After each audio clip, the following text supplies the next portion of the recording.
Husband and ஒய்ஃப்குள்ள சில தேவையில்லாத arguments கான்ட்ரவர்சிஸையும் ஏற்படுத்துவார். ஆக உடல் ஆரோக்கியத்தில் ரொம்ப கவனம் தேவை. அதுக்கு தான் சொல்கிறோம். அதில் அவஸ்தைப்பட்டு வந்த கன்னிராசினியர்களுக்கு ஒரு விடிவு காலம் அப்படின்னு சொன்னால் அந்த புத்தாண்டை சொல்லலாம். இந்த 2025ஆம் ஆண்டு சனிப்பெயர்ச்சிக்கு பிறகு வாய்ப்புகள் அதிகமாக அமையும். உங்களுக்கு மேலதிகாரி உங்களுக்கு தொந்தரவு கொடுக்க ஆரம்பிப்பார். தெரிஞ்ச விஷயங்களை கூட சில இடங்களில் தெரியாத மாதிரி போய்க்கணும்.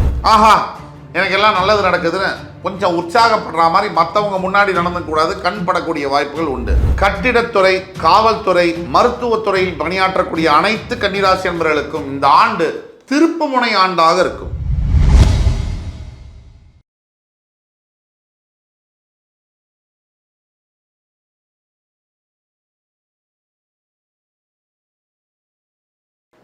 வணக்கம்.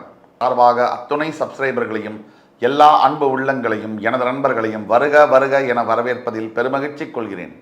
வக்ரதுண்ட மகாகாய சூரியகோடி சமப்பிரபக அபிக்னம் குருமே தேவ சர்வகாரியேஷு சர்வதா.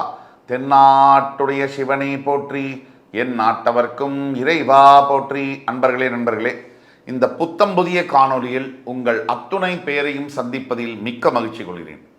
இன்னைக்கு நம்ம தொடங்க போகிறது ஒரு புது சீரீஸ் ஆஃப் வீடியோஸ். புத்தாண்டு சிறப்பு பலன்கள் 2025.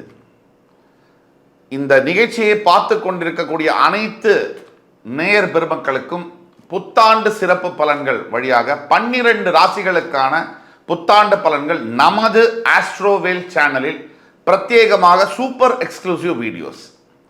ஒவ்வொரு ராசிக்கும் தெள்ள தெளிவாக வருகின்ற ஆங்கில புத்தாண்டு 2025 எப்படி இருக்க போகுது அதை பற்றி தான் இந்த வீடியோ சீரியஸில் பார்க்க போகிறோம். 12 ராசிகளுக்கும் பிரத்யேகமான வீடியோஸ், தனித்தனியாக சாதக பாதகங்கள் என்ன, தீர்வுகள் என்ன, இப்படிப்பட்ட வரிசையில் நீங்கள் பார்க்க போகிறீங்க. இந்த வருகின்ற ஆங்கில புத்தாண்டில் 3 முக்கிய நிகழ்வுகள் இருக்குது. அதில் முதலாவதாக வரக்கூடியது சனி பயிற்சி, இரண்டாவதாக வரக்கூடியது குரு பயிற்சி, மூன்றாவதாக வரக்கூடியது ராகு கேது பயிற்சி. இப்படி 3 பயிற்சிகளும் ஒரே ஆண்டில் வருவது ஒரு அபூர்வ நிகழ்வாகும். சனி 2.5 வருஷத்துக்கு ஒரு தடவை பயிரும் பொழுது குரு கண்டிப்பாக ஒவ்வொரு ஆண்டுக்கும் பயிறுவார். ஆனால் ராகு கேது 1.5 ஆண்டுகளுக்கு ஒரு தான் பயிர்வாங்க. ஸோ ராகு கேதுவும் குருவும் சனியும் சேர்ந்து பயிர்வது இந்த ஆண்டின் சிறப்பு அம்சமாகும். இப்படி ஜாம் பேக்கடா கிரக நிகழ்வுகள் மாற்றங்கள் இருக்கக்கூடிய இந்த ஆண்டில் உங்களுடைய வாழ்க்கை எந்த திசையை நோக்கி பயணிக்கப் போகிறது? மிகுந்த கஷ்டங்கள், துயரங்கள் அனுபவிச்சு கொண்டிருக்கக்கூடிய சில ராசி பெருமக்களும், ஓரளவுக்கு பரவாயில்ல நிமிர்ந்து நிற்கக்கூடிய சில ராசி பெருமக்களுக்கும், சூப்பராக போயிட்டு இருக்கு அப்படின்னு சொல்லக்கூடிய ராசி பெருமக்களுக்கும் எந்த மாதிரியான திருப்பங்கள் காத்து கொண்டிருக்கிறது? எல்லாம் நல்லதே நடக்கும், இறைவன் முருகப்பெருமானின் அருளால் அத்தனையும் நல்லதே நடக்கும் என்ற நம்பிக்கையுடன் அத்துணை ராசிக்காரர்களுக்கும் என்ன எதிர்பார்க்கலாம் அப்படிங்கிறத பற்றி பேச போகிறோம். பொதுவாக சனிப்பெயர்ச்சி அப்படின்னாலே நம்ம ஆன்டிசிபேட் பண்ண வேண்டியது 7.5 சனி வந்தாலோ அஷ்டம சனி வந்தாலோ கட்டாயமாக சில சங்கடங்களை நம்ம எதிர்பார்க்கத்தான் வேணும். பொதுவாக குரு பயிற்சி என்பது வரும்பொழுது பெரும்பாலாக, அதாவது குரு பயிற்சின்னு வந்தாலே 75 முதல் 80% வரை நல்ல பலன்களை எதிர்பார்க்கலாம். ராகு கேது பயிற்சி உங்களுடைய ராசியும் உங்களுடைய சுய ஜாதகத்தின் வழியாகவும் அதோடைய பலாபலன்கள் மாறுபடும். புத்தாண்டு ராசி பலன்கள் 2025 வரிசையில் இன்னைக்கு நம்ம பார்க்க போகிறது கன்னிராசி. கன்னிராசி காலபுருஷனுடைய 6ஆம் வீடு, உத்திரம், ஹஸ்தம், சித்திரை இந்த நட்சத்திரங்கள் வரக்கூடிய கன்னிராசி. 12 ராசிகளில் அபூர்வமான ராசி அப்படின்னு சொன்னோம்னா அது கன்னிராசிக்கு பொருந்தும். ஏன் இந்த அபூர்வம்? காலபுருஷனுக்கு மறைவு ஸ்தானம்னு சொல்லப்பட்டாலும் கூட இந்த ராசிக்கு ஒரு அபூர்வ நீதியும் அபூர்வ குணாதிசயமும் அபூர்வ சக்திகளும் உண்டு. ஒரே ராசியில் ராசிநாதன் ஆட்சியும் பெற்று உச்சமும் பெறுகின்ற அதிசயம் அபூர்வம் இந்த ராசியிலே நிகழும். புதன் பகவான் வித்தைக்கு பேர் போன புதன் பகவான் வாக்குக்கு பெயர் போன புதன் பகவான், உலக ஞானத்திற்கு பெயர் போன புதன் பகவான், கணக்கிற்கு பெயர் போன புதன் பகவான் ஒரே ராசியில் ஆட்சியும் பெற்று எந்த ஒரு கிரகமும் தான் ஆட்சி பெறுகின்ற வீட்டில் உச்சம் பெறாது. இந்த கன்னி ராசிக்கு மட்டும் அந்த மிதுனத்தில் புதன் ஆட்சி பெறுவார், ஆனால் உச்சம் பெற மாட்டார். எந்த ஒரு கிரகமும் 9 கிரகமும் தான் ஆட்சி பெறுகின்ற இடத்தில் உச்சம் பெறுவதில்லை. கன்னி ராசிக்கு மட்டும் அந்த அபூர்வம் என்பது உண்டு. இப்போ அபூர்வ ஃபியூச்சர்ஸ் குணாதிசயங்கள் உண்டு. வருகின்ற ஆங்கில புத்தாண்டு 2025 ஏற்கனவே சொன்னோம், சனி பயிற்சி, குரு பயிற்சி, ராகு கேது பயிற்சி வரக்கூடிய ஒரு அபூர்வ ஆண்டாக இந்த ஆண்டு ஒரு அன்யூஷுவலான ஒரு இயர். ஒரே வருஷத்தில் 3 பயிற்சிகள், முக்கிய நிகழ்வுகள் வருகிறது. இதில் சனி பயிற்சி முக்கியமான நிகழ்வாக பார்க்கப்படுகிறது. மார்ச் 29, 2025 கும்பராசியிலிருந்து சனி பகவான் மீனராசிக்கு பெயர்வார். அது கன்னிராசிக்கு கண்டக சனியாக பார்க்கப்படுகிறது. இதுவரை 9ஆம் வீட்டிலிருந்து வந்த குரு பகவான் உங்கள் ராசிக்கு 10ஆம் இடத்தில் பெயர்வார். அதற்கு அடுத்தபடியாக உங்கள் ராசியில் இது நாள் வரை 1.5 ஆண்டுகளாக வாசம் செய்த கேது பகவான் உங்கள் ராசிக்கு 12ஆம் வீட்டில் பெயர்வதும், உங்கள் ராசிக்கு 7ஆம் வீட்டில் இருந்து வந்த ராகு பகவான் 6இல் பெயர்வதும் மிகப்பெரிய பாசிட்டிவான யோகமான ஒரு விஷயம். இப்போ கன்னிராசிக்கு என்னென்னலாம் நல்லது சாதக பாதக பலன்கள் வருகின்ற புத்தாண்டில் 3 பயிற்சியும் சேர்த்து அதுக்குண்டான தீர்வுகளை அதை பற்றி தான் பார்க்க போகிறோம். முக்கியமான ஒரு விஷயம், உங்களுக்கு தெரிந்தவர்கள் யாராவது, நீங்கள் கன்னிராசியாக இருந்தாலோ உங்களுக்கு தெரிந்தவர்கள் யாராவது கன்னிராசியில் இருந்தாலோ இந்த வீடியோவை அவங்களுக்கு ஃப்ரெண்ட்ஸ், ஃபேமிலிஸ் அண்ட் ரிலேட்டிவ்ஸ்க்கு ஃபார்வர்ட் பண்ணுங்கள். இந்த வீடியோ உங்களுக்கு பிடிச்சிருந்தனா லைக் பண்ணி, கமெண்ட் பண்ணி, சப்ஸ்கிரைப் பண்ணுங்கள். இந்த வீடியோ எங்கேயோ இருக்கக்கூடிய இல்லை எல்லா கன்னிராசி அன்பர்களுக்கும் வாழ்க்கையில் மிகப்பெரிய நல்ல மாற்றங்கள் ஏற்படுத்தும் என்பதில் ஐயப்பாடு தேவையில்லை. இன்னைக்கு கன்னிராசி 6ஆம் இடத்தில் இருந்து வந்த சனி பகவான் 7இல் மாறும் கண்டக சனியாக வருகிறார். கண்டக சனி அப்படின்னோடனே நம்ம உள்ளதை உள்ளபடி உறக்க சொல்லக்கூடிய தன்மையுடைய ஒரு ஆஸ்ட்ராலஜர். கன்னிராசி 7ஆம் வீட்டில் வரக்கூடிய சனி பகவான் மிகப்பெரிய சோகங்களை ஏற்படுத்துவார், சில துக்கங்களையும் தடைகளையும் ஏற்படுத்துவார்னு சொல்றது முற்றிலுமான பொய். கன்னிராசியில் சனி பகவான் ஆனவர் 11 ராசியிலும் இடம்பெறாத சுபத்துவத்தை கன்னிராசியில் உட்காரும் போதோ கன்னிராசியை பார்க்கும் போதோ பெற்றே தீருவார். கன்னிராசியில் கண்டக சனியாக வரக்கூடிய சனி பகவான் அது மோட்சஸ்தானமாக வருவதனால இதுவரை பார்க்காத மிகப்பெரிய ஆலய தரிசனங்கள், கர்ப்பகிரகத்தில் இருக்கக்கூடிய பெரிய கோவில்களில் இருக்கக்கூடிய அபூர்வ தெய்வங்களை தரிசனம் செய்யக்கூடிய பாக்கியத்தையும் யோக்கியதையும் தருவார். இது அந்த நெகட்டிவ் சைடு ஹஸ்பண்ட் அண்ட் ஒய்ஃப்குள்ள சில தேவையில்லாத ஆர்கியூமெண்ட்ஸு, கான்ட்ரவர்சிஸையும் ஏற்படுத்துவார்.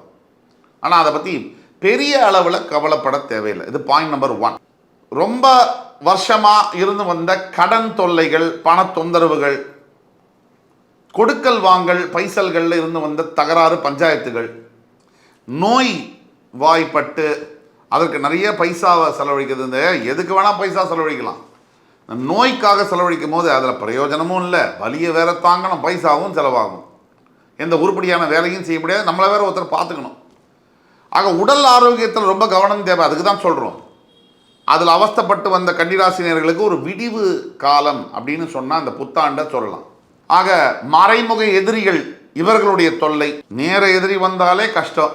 மறைஞ்சிருந்து தாக்கக்கூடிய எதிரிகளை நம்ம எப்படி அடையாளம் கண்டுகிறது? மறைஞ்சிருந்து தாக்கக்கூடிய எதிரிகளுடைய சில சிம்டம்ஸை நான் சொல்கிறேன். இனிக்க பேசுவார்கள், உங்களுக்கு எதெல்லாம் பிடிக்குமோ அதெல்லாம் பேசுவாங்க. உங்களை சம்பந்தமில்லாத விஷயங்களில் ஈடுபடுத்த முயற்சி பண்ணுவார்கள். தேவையில்லாத உங்களுக்கு மற்றவர்கள் மீது கோபத்தை ஏற்படுத்துவார்கள். இது 3 அவங்களுடைய ஹேபிட்ஸாக இருக்கும். இந்த 2025ஆம் ஆண்டு சனிப்பயிற்சிக்கு பிறகு வாய்ப்புகள் அதிகமாக அமையும். இதனால் வரைக்கும் மறுக்கப்பட்ட வாய்ப்புகள்லாம் அதிகமாக வரும். அது ஒன்று. இதுக்கெல்லாம் மேலே இன்னொரு முக்கியமான விஷயம் என்னென்னா, குரு பகவான் 9லேருந்து 10க்கு வரும்போது நல்லது நடக்கும். எதில் நல்லது நடக்கும்? உறவு சம்பந்தப்பட்ட விஷயங்களில் நல்லது நடக்கும். ஆனால் வேலை செய்கிற இடத்துல உங்களுக்கு மேலதிகாரி உங்களுக்கு தொந்தரவு கொடுக்க ஆரம்பிப்பார். ஸ்வீட் டிஸ்டர்பன்சஸ்ன்னு சொல்லுவாங்க. வெண்ண மாதிரி பேசி உங்கள்கிட்ட வேலையை வாங்கிறதுக்கு முயற்சி பண்ணுவாங்க. உங்கள்கிட்ட வேலை வாங்கிறது தான் அவருடைய வேலை. ஆனால் அதை நயவஞ்சகமாக வாங்குறது தப்பு. வெளிப்படைத்தன்மையோடு வாங்குவது கரெக்டு. இது ஜாக்கிரதையாக இருக்கணும். அதிகப்படியான வேலையை வாங்கக்கூடும், வெண்ண மாதிரி பேசி. அதற்கு அடுத்தபடியாக 12ஆம் பாவத்தில் இருக்கக்கூடிய கேதுவினால் தூரத்து பிரயாணம் பண்ணி மிகப்பெரிய கோவில்களில் இருக்கக்கூடிய கர்ப்ப கிரகத்தில் இருக்கக்கூடிய ஈஸ்வர தரிசனம் கிடைக்கும். 6ஆம் பாவத்தில் இருக்கக்கூடிய ராகுவினால் நிறைய எதிரிகள் புதுசாக உருவாவாங்க. அந்த எதிரிகளை நீங்கள் அடையாளம் கண்டுக்கிட்டே வரணும். நீங்கள் செய்ய வேண்டிய முக்கிய 4 விஷயங்களை சொல்கிறோம். முதல்ல, தெரிஞ்ச விஷயங்களை கூட சில இடங்களில் தெரியாத மாதிரி போய்க்கணும். இது 1. புரிஞ்ச விஷயங்களையும் புரியாத மாதிரி நடந்துக்கணும். 2, ஆஹா எனக்கு எல்லாம் நல்லது நடக்குதுன்னு கொஞ்சம் உற்சாகப்படுற மாதிரி மற்றவங்க முன்னாடி நடந்துக்கூடாது, கண் படக்கூடிய வாய்ப்புகள் உண்டு.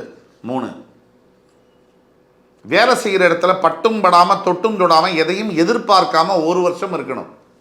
5, எல்லாத்துக்கும் மேலே கணவன் மனைவிகிட்டையும் மனைவி கணவன்கிட்டையும் தேவையில்லாத வார்த்தை பிரயோகத்தை பயன்படுத்தக்கூடாது. அப்படி பயன்படுத்தும் போது குடும்பம் 2ஆக சிதையக்கூடிய வாய்ப்புகள் இருக்குது.